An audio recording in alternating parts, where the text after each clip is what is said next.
여러분 저를 좀 주목해 주십시오. 주목. 여러분 주목. 주목이 무슨 뜻이지요? 혹시 주목 꽉 쥐시는 분 계시는 거 아니죠? 주목이라고 하는 말은 어떤 대상에게 시선과 생각을 집중하는 것, 고정시키는 것을 말합니다. 다른 생각하지 않고 다른 것 바라보지 않고 그 대상만 바라보는 것이 주목입니다. 여러분 오늘 예배 시간에 누구에게 주목하시겠습니까? 물론 이제 인도하는 또 설교를 전하는 저에게 주목하셔야 되겠지만 바로 우리 주님께 주목해야 될 줄로 믿습니다. 히브리서 12장 2절 말씀 보니까 믿음의 주요 또 우리를 온전케 하시는 이인 예수를 바라보자 그랬어요. NIV 영어 성경을 보면 Fix our eyes on Jesus라 그랬어요. Fix하란 말입니다. 예수님께 우리의 시선을 고정하라고 말씀합니다. 우리 크리스찬은 예수님을 주목해야 합니다. 그분에게 관심을 갖고 예수님을 우리 삶의 최우선의 자리에 놓아야 되는 것이죠. 그리스도인은 예수를 주목하면서 신앙생활해야 됩니다. 오직 예수님만 바라보며 신앙생활하는 여러분 되시기를 주의 이름으로 축복합니다. 어떤 우리 권사님이 자기 자식이 그냥 그렇게 교회를 안 다녀가지고요 참 어렵게 전도해가지고 어느 주일에 겨우 교회에 데리고 갔습니다. 근데 꼭 누구를 초청해서 데려가면 교회에 좀 좋지 않고 안 좋은 부분이 자꾸 눈에 보이잖아요. 그래서 그 아들이 교회 갔다가 돌아왔는데 집에 와서 자기 어머니에게 이렇게 이야기를 하는 겁니다. 교회 가보니까 참 이것저것 마음에 안 드는 게 너무 많다. 나는 다음 주일부터는 다음 일요일부터는 교회 안 가겠다 이렇게 이야기를 하면서 어머니는 어떻게 그렇게 신앙생활을 오랫동안 잘할 수 있느냐 그런 꼴을 보면서 이렇게 질문을 했습니다. 그때 어머니의 대답은 이겁니다. 얘야 나는 다른 것에는 주목하지 않고 오직 예수님만 바라보면서 신앙생활한단다. 어떤 유혹과 고난이 찾아올 때 나를 위해 십자가에 달리신 예수님의 그 십자가를 바라보면 나는 다 이길 수 없어. 여러분의 신앙생활이 이와 같기를 바랍니다. 오직 예수님께 시선을 두십시오. 오늘 본문에 보면 많은 사람들이 예수님을 주목하였다라고 하는 말이 나옵니다. 우리가 함께 읽은 성경 본문 제일 마지막 20절에 보니까 다 주목하여 보더라. 오늘 제목도 다 주목하여 보더라 라고 하는 제목인데요, 예수님께서 고향인 나사렛의 회당에 가셨을 때 그 회당에 모인 자들이 모두 예수님을 주목했습니다. 왜 그랬을까요? 왜 무엇 때문에 예수님을 주목하고 시선을 고정하고 예수님을 바라보았을까요? 바로 예수님께서 밝히신 그 사명 선언문이 놀라웠기 때문입니다. 오늘 본문에 나오는 내용이죠. 과연 예수님께서 발표하신 그 사명 선언, 그것이 무엇이었을까요? 오늘 말씀을 통해서 예수님은 어떤 분이시고 또 예수님이 선언하신 그 사명 선언문이 주시는 은혜를 여러분과 함께 세 가지로 함께 나누기를 원합니다. 첫 번째로 예수님은 이 세상에 오셔서 우리와 같아지셨습니다.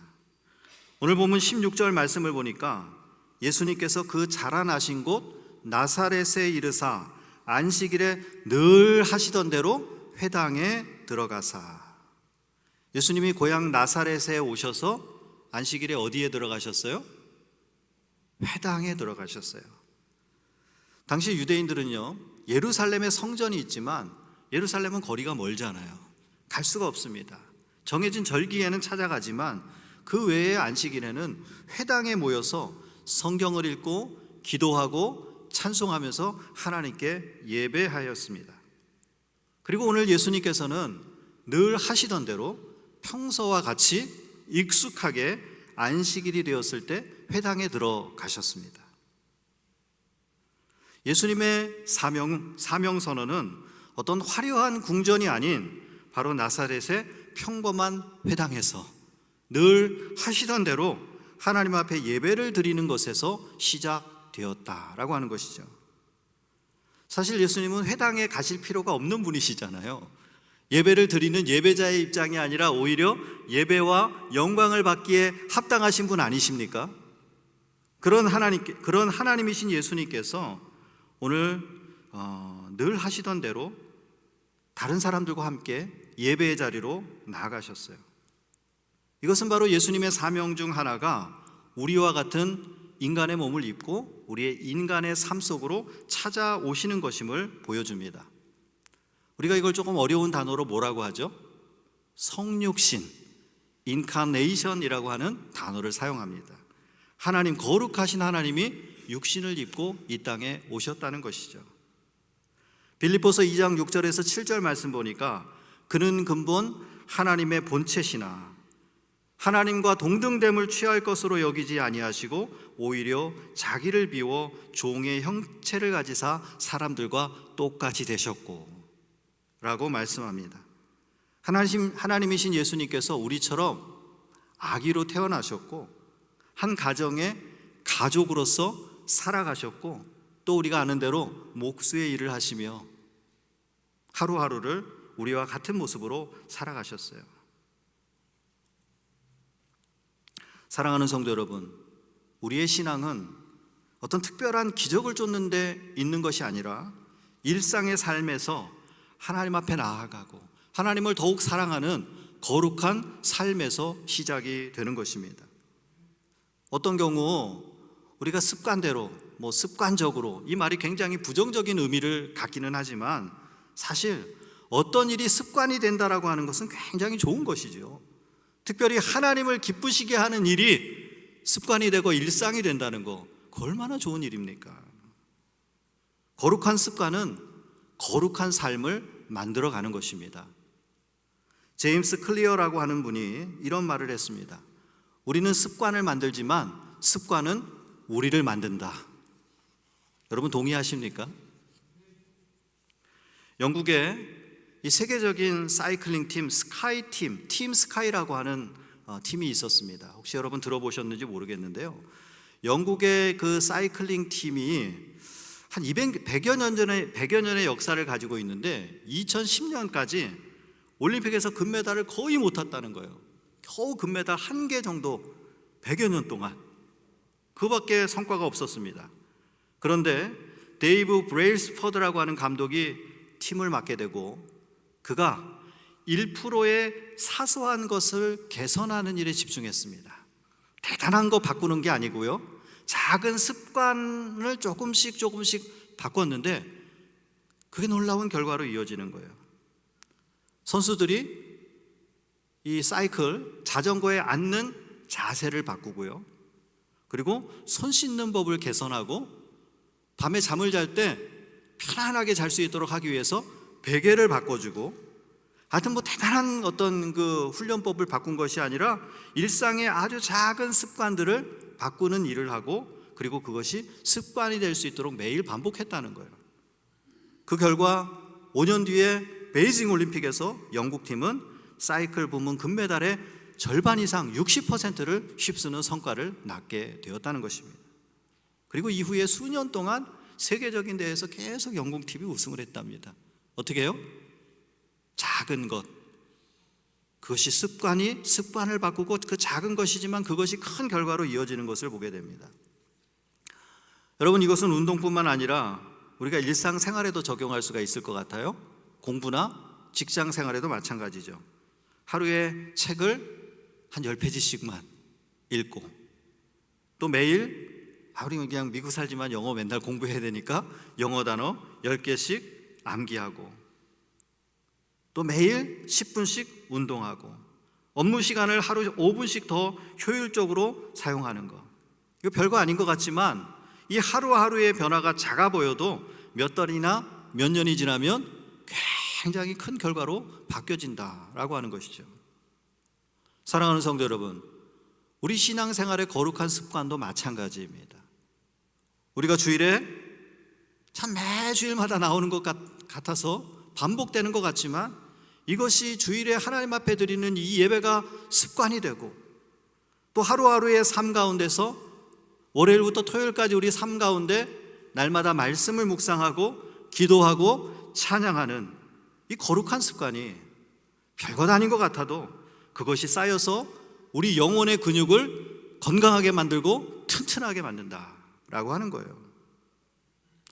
요즘 제가 가끔씩 요 짐에 가서 운동을 하는데요, 회원권은 한 달씩 끊어놨지만 자주 가지 못하고 가끔씩 갑니다. 가가지고 이렇게 막 좀 무거운 거 막 이렇게 당기고 나면 괜히 막 힘이 들어가면서 근육이 막 나온 것 같아서 기분이 좋아요. 어때요 여러분? 제 근육 좀 나온 것 같습니까? 어제 갔다 왔는데 여러분, 근데요 갑자기 근육이 나오지 않아요. 예? 하다가 멈추고 또 뭐 몇 번 하고 그래서 되는 게 아니라는 거죠. 운동이 습관이 되어야 되는 거예요. 매일같이. 마찬가지입니다. 여러분, 우리 하나님이 기뻐하시는 이 거룩한 습관, 매일 습관같이, 습관처럼 습관이 되고 그것이 우리의 일상이 될 때 어느 순간 우리도 모르게 하나님이 기뻐하시는 모습으로 조금씩 성장해 가고 있는 것을 보게 되는 것입니다. 사랑하는 성도 여러분, 여러분 삶 속에서 하나님께 예배하는 자리, 그 자리를 늘 하시던 대로 지키고 살고 계십니까? 거룩한 습관으로 우리에게 겸손하신 모습을 보여주신 주님을 닮아가며 여러분의 영혼이 성장하는 은혜가 여러분 가운데 있기를 주의 이름으로 축복합니다.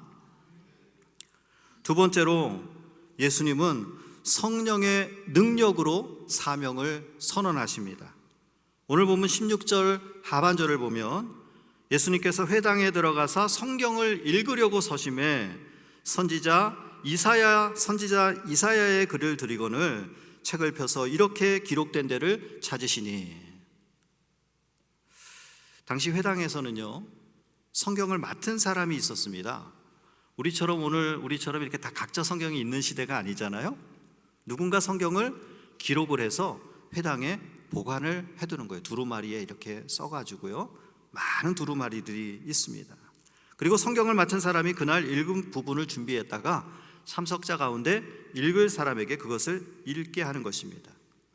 우리 성경 봉독 순서와 같은 거예요. 누군가 나와서 성경을 읽는 것입니다. 근데 오늘 예수님께서 그 성경을 읽게 되십니다. 성경 안에는 예수님께서 자의로 하셨는지 어떤 의도로 하셨는지 정확히 기록이 되어 있지 않지만 예수님께서 나오셔서 이제 성경을 읽기 위해서 서셨습니다. 그리고 회당에 책 맡은 사람이 마침 이사야서를, 그 두루마리를 예수님께 드렸어요. 그리고 예수님께서 두루마리를, 책을 펴셨습니다. 근데 마침 성경이 펼쳐진 곳이 어디예요? 이사야서 61장 말씀이에요. 예수님께서 찾으신 것, 성경의 원어를 보니까 일부러 찾으신 것이 아니에요. 휴리스코라고 하는 단어를 썼는데 예수님께서 오늘 내가 이사야서 61장 1절부터 2절을 읽어야 되겠다 해가지고 찾으신 게 아니라 우연히 그날 책 맡은 사람이 이사야서를 주었고 예수님이 마침 읽으시려고 두루마리를 쫙 펼치셨는데 나온 곳이 바로 이사야서 61장 1절로 2절 말씀, 이 부분이라고 하는 거예요. 그게 오늘 우리가 읽은 누가복음 4장 18절과 19절에 기록된 말씀입니다. 그리고 그 성경은 이렇게 시작합니다. 주의 성령이 내게 임하셨으니. 누가 임하세요? 주님의 성령이 예수님에게 임하신 것을 말씀해 주고 계세요. 여러분, 성령의 역사가 이런 것입니다. 하나님의 약속을 이루어 나가시고 그 약속을 선포하는 일을 위해서 하나하나 섬세하게 준비하시고 하나님의 뜻 가운데 하나하나 이루어 가시는 분, 그분이 바로 성령 하나님이시라고 하는 사실이에요. 그래서 예수님이 앞으로 감당하실 그 사명, 예수님이 이 땅에 오셔서 하실 그 사명은 성령이라고 하는 엔진이 없으면 불가능한 것이고, 예수님의 사역은 어떤 인간적인 것이 아니라 하나님의 영이 하나님과 함께하는 그 하나님의 사역임을 선포해 주고 계시는 것이죠. 요즘 우리가 흔히 AI 시대라 그럽니다. 다 AI, 그냥 AI. 근데 AI 시대를 맞아서 그냥 AI가 되는 게 아니고요. AI 데이터 센터 건축 붐이 일고 있습니다. 데이터 센터를 막 여기저기 많이 짓는 거예요. 제가 뉴스를 보니까 우리 이 베이 지역, 샌프란시스코 이 베이 지역에도 지금 한 5개 정도의 데이터 센터를 새로 짓는다 그래요. 그 중에 하나가 여기 피츠버그에 들어올 예정이더라고요. 한국에서는 막 데이터 센터 때문에 지금 난리죠. 어디다가 그걸 하냐, 막 뭐가 필요하냐. 근데 데이터 센터 운영을 위해서는 중요한 것 중에 하나가 전기입니다. 전기. 그래가지고 데이터 센터만 있어서는 되는 게 아니고 전기가 필요하니까 이 전기 발전소를 건설하는 붐이 일고 있습니다. 근데 문제는 발전소에서 전기를 만들기 위한 핵심 발전기, 그 발전기에 핵심이 있는데 그 핵심이 뭐예요? 엔진이 필요하다는 거예요. 엔진. 근데 엔진이 없어가지고 건물을 짓고 싶어도 질 수가 없다는 것입니다. 여러분, 아무리 큰 건물과 아무리 좋은 발전기를 준비한다고 할지라도 엔진이 없으면 다 허사예요. 기계가 돌아갈 수가 없는 것이죠. 예수님께서 선포하신 것이 마찬가지입니다. 예수님이 감당하실 이 사명, 모든 것을 함께 이루어 가시는 분이 바로 성령 하나님이심을 선언하고 있는 것이고, 우리가 하나님께서 맡겨주신 사명을 감당할 때 반드시 필요한 것이 성령의 능력이라고 하는 것을 오늘 우리 가운데 선포하고 계시는 것이죠. 그래서 18절에서 19절 말씀 보면 예수님의 사명이 무엇입니까? 가난한 자에게 복음을 전하게 하시려고 내게 기름을 부으시고, 무슨 기름이에요? 성령의 기름을 부어주시고, 나를 보내사 포로된 자에게 자유를, 눈먼 자에게 다시 보게 함을 전파하며 눌린 자를 자유롭게 하고. 여러분, 이 일들이 보통 일이에요? 눌린 자를 자유롭게 하고, 눈먼 자를 보게 하고, 가난한 자에게 복음을, 포로된 자에게 자유를. 여러분요, 이거는 성령의 능력 없이는 할 수 없는 일이잖아요. 성령의 기름 부으심이 필요한 일입니다. 성령의 기름 부으심 없으면 할 수도 없을 뿐만 아니라 하고 싶은 마음도 생기지가 않아요.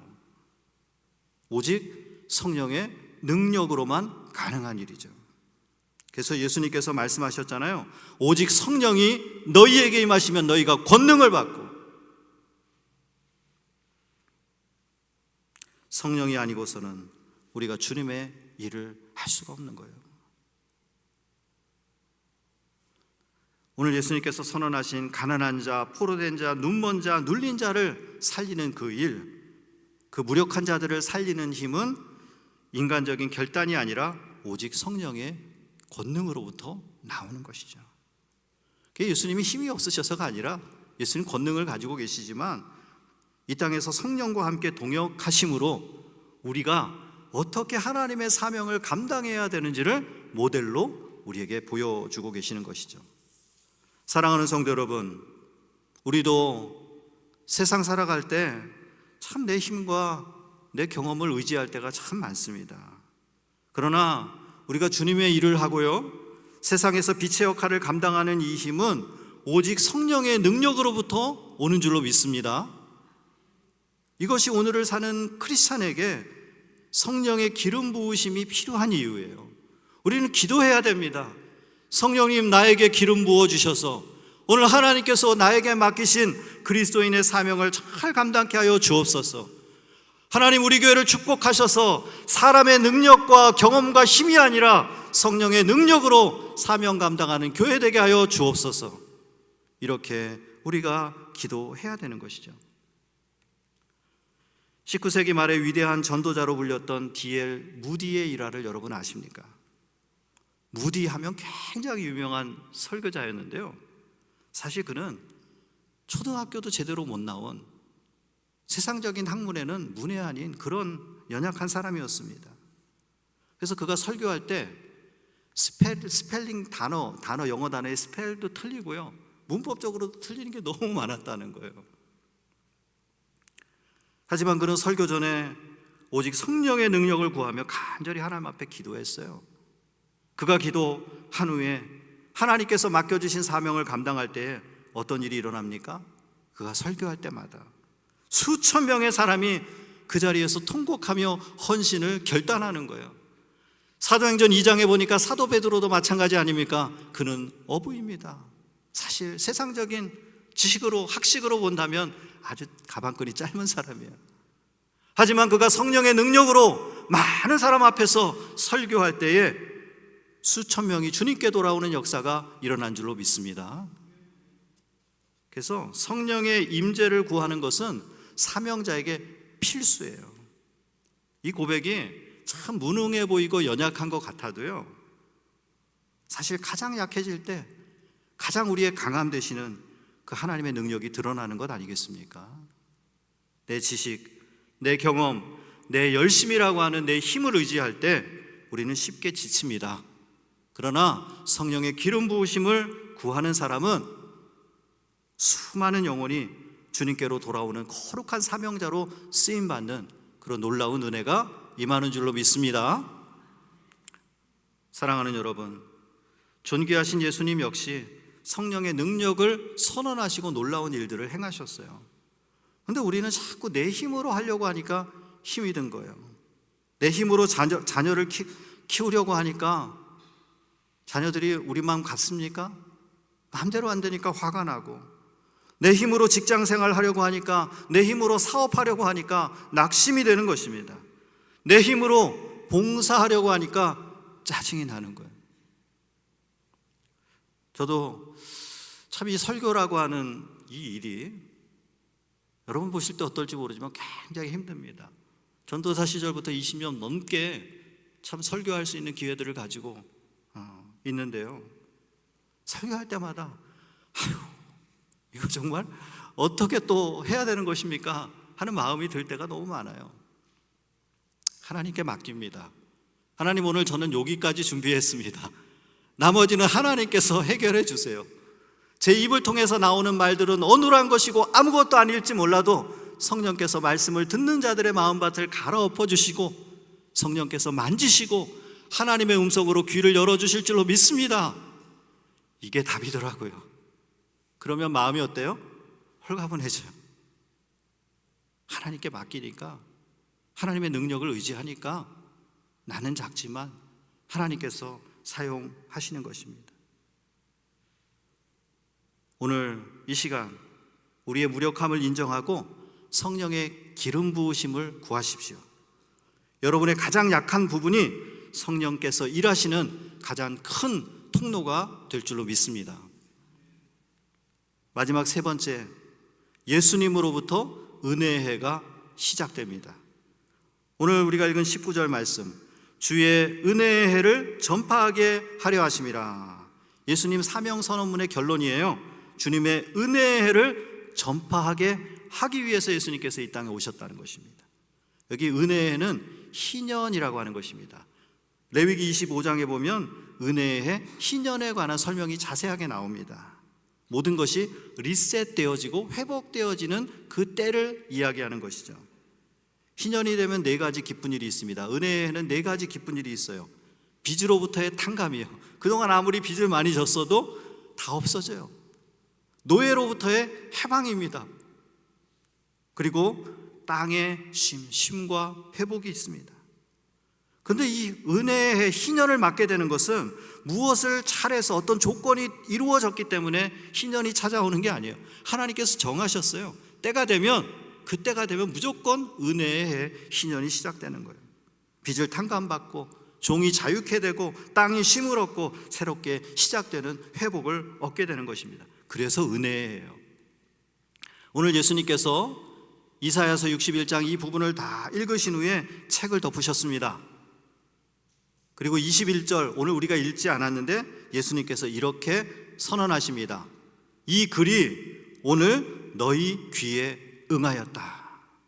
이 하나님의 말씀이 오늘 이 순간부터, 너희들이 듣는 이 귀에 듣는 이 순간부터 시작된 것이다 라고 선언하십니다.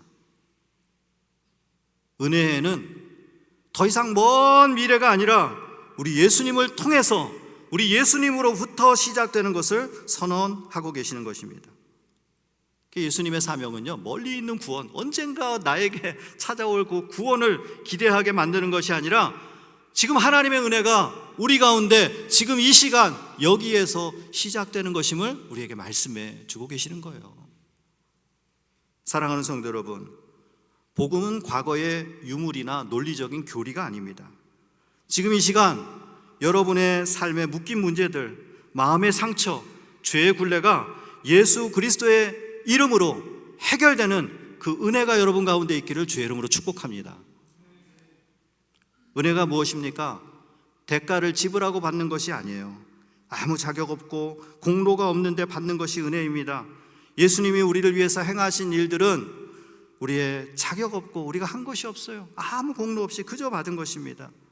우리의 삶, 은혜의 삶 역시 마찬가지 아닙니까? 우리는 예수 안에서 구원받았고 우리는 하나님의 은혜로 하나님의 자녀가 되었고 아무 값도 없이 아무 공로 없이 천국 영생을 선물로 받은 줄로 믿습니다. 그래서 어메이징 그레이스잖아요. 나 같은 죄인 살리신 주 은혜 놀라워. 어메이징 그레이스. 복음은 모든 믿는 자들에게 주시는 하나님의 은혜요 선물입니다. 예수님이 여러분의 인생 한복판에 들어오시면 오늘부터 은혜의 해 하루가 첫날이 시작되는 거예요. 예수님과 동행하는 첫날, 그것이 바로 은혜의 해 시작인 것입니다. 우리 옛날에 벼락부자라는 말이 있었어요. 혹시 아세요? 벼락 맞듯이 갑자기 부자가 되는 거예요.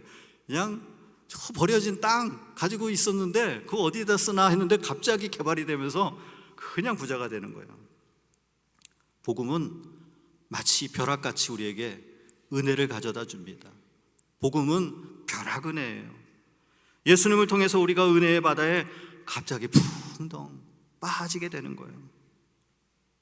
사랑하는 여러분, 이제 예수로 말미암는 은혜의 바다에 여러분 풍덩 빠지십시오.